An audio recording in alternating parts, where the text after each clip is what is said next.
ನಾನು ಯಾರ ಮನೆಗೂ ಬರಲ್ಲ. ನಂಗೆ ಯಾರೂ ಇಲ್ಲ. ನನಗೆ ನನ್ನ ಗಂಡ ಮಾತ್ರ ಇರೋದು. ನನ್ನ ಹೊಟ್ಟೆಲಿ ಅವ್ರ ಮಗು ಬೆಳೀತಾ ಇದೆ. ಅವ್ರಿಗೆ ನಮ್ಮನ್ನು ಚೆನ್ನಾಗಿ ನೋಡ್ಕೋಬೇಕು ಅಂತ ಅನಿಸಿದ್ರೆ ಅವರೇ ನೋಡ್ಕೊಳ್ಳಿ, ಇಲ್ಲ ಅಂದರೆ ಹಿಂಗೆ ಸಾಯ್ತೀವಿ. ಹೇಳಿದ್ನಲ್ಲ ನಾನು ಯಾರ ಮನೆಗೂ ಬರಲ್ಲ ಅಂತ.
ಸರ್, ಎಮರ್ಜೆನ್ಸಿ ಇದೆ, ಆಪರೇಷನ್ ಮಾಡಬೇಕಾಗುತ್ತೆ.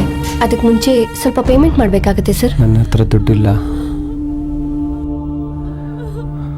ಮೊದಲು ಟ್ರೀಟ್ಮೆಂಟ್ ಶುರು ಮಾಡಿ, ನಾನು ಆಮೇಲೆ ದುಡ್ಡು ತಂದು ಕೊಡ್ತೀನಿ. ಹಾಗೆಲ್ಲ ಆಗಲ್ಲ ಸರ್. ನೀವು ಪೇಮೆಂಟ್ ಮಾಡಿದ್ಮೇಲೆ ನಾವು ಟ್ರೀಟ್ಮೆಂಟ್ ಶುರು ಮಾಡೋದು. ಸರ್, ಟೈಮ್ ವೇಸ್ಟ್ ಆಗ್ತಾ ಇದೆ. ನೀವು ದುಡ್ಡು ಅರೇಂಜ್ ಮಾಡಿದ್ರೆ ನಾವು ಟ್ರೀಟ್ಮೆಂಟ್ ಶುರು ಮಾಡ್ತೀವಿ. ಮೊದಲು ಟ್ರೀಟ್ಮೆಂಟ್ ಶುರು ಮಾಡಿ, ದುಡ್ಡು ತಾನೇ ನಾನು ತಂದು ಕೊಡ್ತೀನಿ. ಹಾಗೆಲ್ಲ ಮ್ಯಾನೇಜ್ಮೆಂಟ್ ಒಪ್ಕೊಳ್ಳಲ್ಲ ಸರ್. ದುಡ್ಡು ಅರೇಂಜ್ ಮಾಡಿ, ಇಲ್ಲಾಂದ್ರೆ ಅಯ್ಯೋ ತಂದು ಕೊಡ್ತೀನಿ ಅನ್ನಲ್ಲ.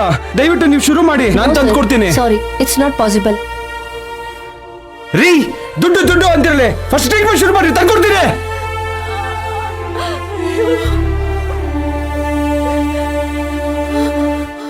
ಏನಾಯ್ತು ಮೇಡಮ್? ಫೀಸ್ ಕಟ್ಟಿ ಅಂದರೆ ಕಟ್ತಾ ಇಲ್ಲ ಮೇಡಮ್.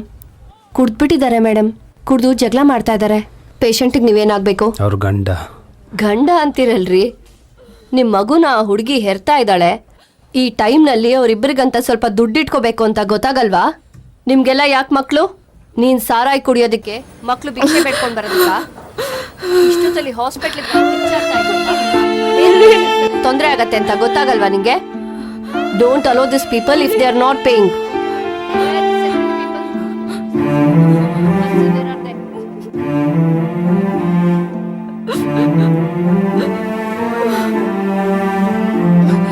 ದುಡ್ಡಿನ ಬೆಲೆ ಪೂರ್ತಿಯಾಗಿ ಗೊತ್ತಾಗಿದ್ದ ದಿನ ಅದು.